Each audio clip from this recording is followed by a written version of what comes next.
Hi, John McElroy here, talking all things automotive. And today I want to talk about the UAW and the contract negotiations that are going on right now.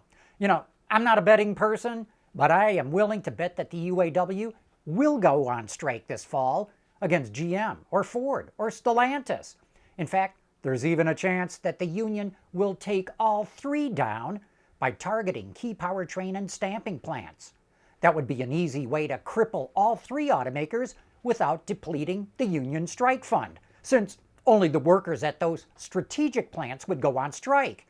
Then, as the car companies close down, the rest of them would just file for unemployment. Hey, let the taxpayers pick up the tab.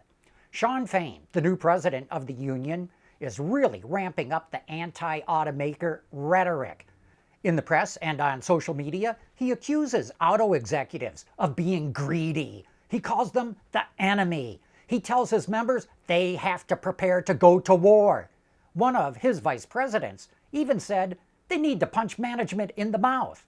In my 40 years plus of covering this automotive industry, I have never seen the union's leadership adopt such a confrontational approach. It's pretty clear they are itching for a fight. The UAW is rolling out a litany of demands and complaints against the automakers, but they all boil down to one simple message. The greedy execs want to screw their workers so they can make more profits. That's one of Fain's favorite attacks. The Detroit Three have been raking in record profits while his poor members have seen their income shrink. Except, it's not true. Let's take those record profits, for example. Yes, it is true that automakers have greatly improved their bottom lines since coming out of bankruptcy, but that's not saying much. Last year, Ford actually lost $2.1 billion. GM's net profit was a paltry 6%, while Stellantis only made 9%. Those aren't very good returns, which is why the stock prices of those companies continue to go nowhere. Who wants to invest in companies that aren't very profitable? Fain only cites their North American profits, which are better, but the executives running those companies have to look at their total global operations, not just one region. Besides, there were Canadian and Mexican workers who contributed to those North American profits, and you'll never hear the UAW point out that its members get profit-sharing checks that were partly generated by Canadian and Mexican workers, who, by the way, do not get profit sharing.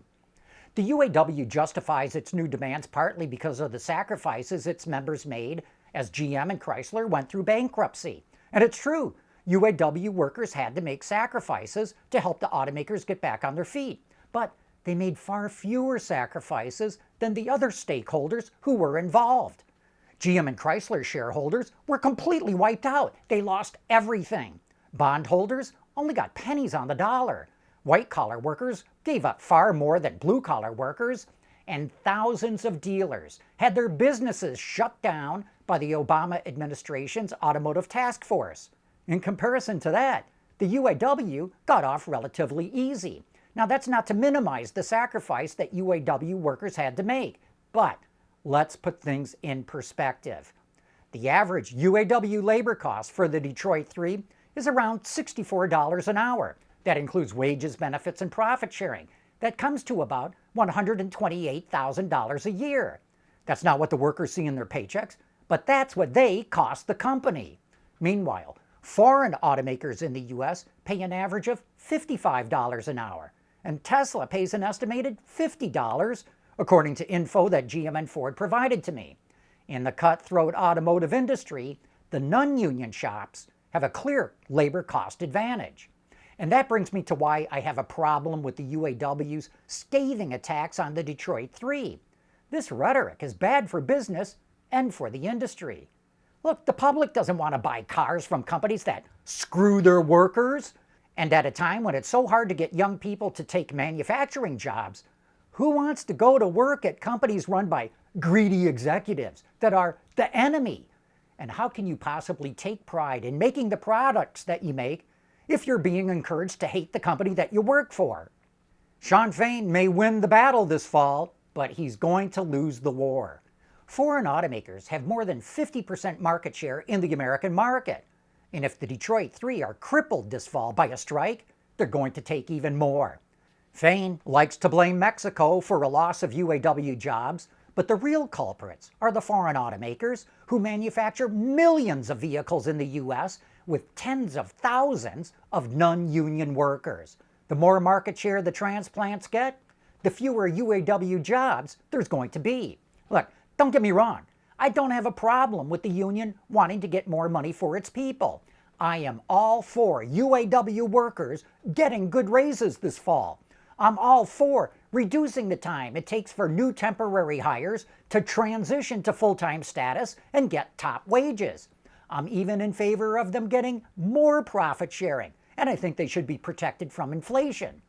But that should be achieved through creative but hard-nosed collective bargaining, not with a tax on the automakers in ways that can hurt them in the marketplace.